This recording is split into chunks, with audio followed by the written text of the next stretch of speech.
kind of weird to see Belal back in the cage after all that commentating. It's like when you see your teacher at the store. But it was even weirder to see Sean Brady getting booed just because he's white, even though technically his ethnicity is tattoo. On the other hand, Belal has never heard so much applause in his life. That fool's used to being a meme template in America. Keep posting on memes. I love it. All of a sudden, he's looking to buy a couple acres in Abu Dhabi. Sean Brady was looking to stay undefeated, so he kept spamming takedowns. But Belal was stuffing him, like if he worked at Build-A-Bear. And he was giving him that stand-up, like if he was Tony Hinchcliffe. But Sean was trying to kill Tony. Alright, stupid, I mean. So he started attacking those legs, but he played himself, because he didn't realize he was attacking his own stamina. And then Belal started throwing hands like if he remembered he was from Chicago. And he knows that Brady likes that ink. It's kind of an addiction. So he tattooed his name on that fool's brain. Remember the name!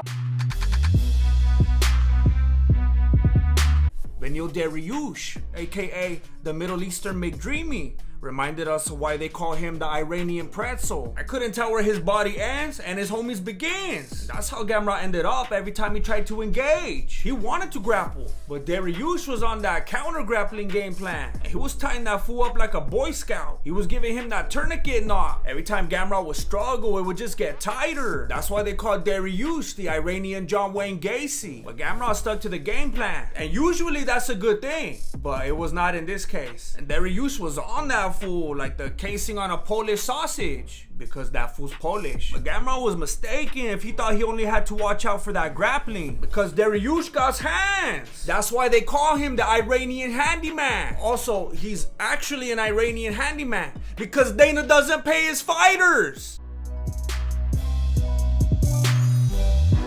You already know that Steven Seagal is responsible for that UFC front kick, but his recent victories teaching Sean O'Malley how to win a fight that he lost. Even Sean knew he lost. Even his coach knew he lost. And I respect the fact that he was honest about it after the fight. What I don't respect is all that cage grabbing. He was grabbing the cage like if it was Bradley Martin's co-host. You would think he had a big enough advantage. When the fight started, I thought Jan was Hasbullah. His legs looked like O'Malley's arms. And O'Malley still tried to take his eye out. O'Malley's out there trying to collect eyeballs like Charles Albright, but he was still landing shots too.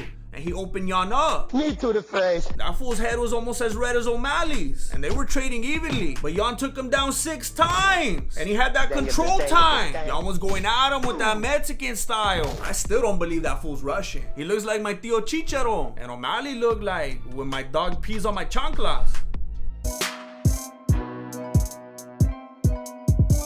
Dillashaw fought for a long time with the advantage. Now he has to fight with the disadvantage. It's broken. I don't believe in karma, but I do believe that you reap what you sow, and they're gonna have to sew that fool's arm back together. Dillashaw hurt his shoulder at the beginning of the fight. He spent the rest of the time fighting like Adesanya, just trying to survive. It's ironic that he came into the fight with that proverbial monkey on his back, but then it became a reality. Stop it. Sterling was hanging on to that fool like the backpack he used to carry his power candy in, but he still couldn't submit him. Aljamain was fighting like Sterling Silver because he couldn't even tap a one-armed man. Dillashaw was in there like a hand-me-down Mr. Potato Head. And I'm not just talking papas. Even when they put the arm in, it just fell back out. And it only got stopped because he didn't have the extra hand to defend himself. Hey Sterling, you better watch out if they give you O'Malley. That fool has 2 arms and the ability to win.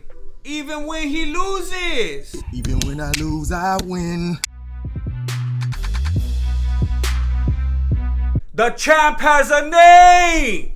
Unfortunately for some fools, that name is Makhachev. They spent over $1 million on his training camp, while Oliveira spent $1 million at the Gucci store. And it's time people stop disrespecting Makhachev's stand-up. Oliveira was getting hit so hard that he knew there was a champ, but he couldn't remember his name. He's always trying to be the Brazilian zombie, taking way too much damage. But you can't do that against a scary individual like Makhachev, all soft-spoken and whatnot, like a serial killer. What were your fantasies about? Always same. I want to take him down, hold him, make him tired there. That fool talks like he's in the library, but fights like he's in the cafeteria. And he did the same thing when they went to the ground. He was beating the bleach out of Oliveira's hair. You can't blame Oliveira. It happens to everybody. Imagine fighting a Khabib. that's being coached by another Khabib. It's like Dagestani Inception. Oliveira had a good run, but he fell in love with the money and the height. He needs to get back to his roots. And by that, I mean his hair. Sugar!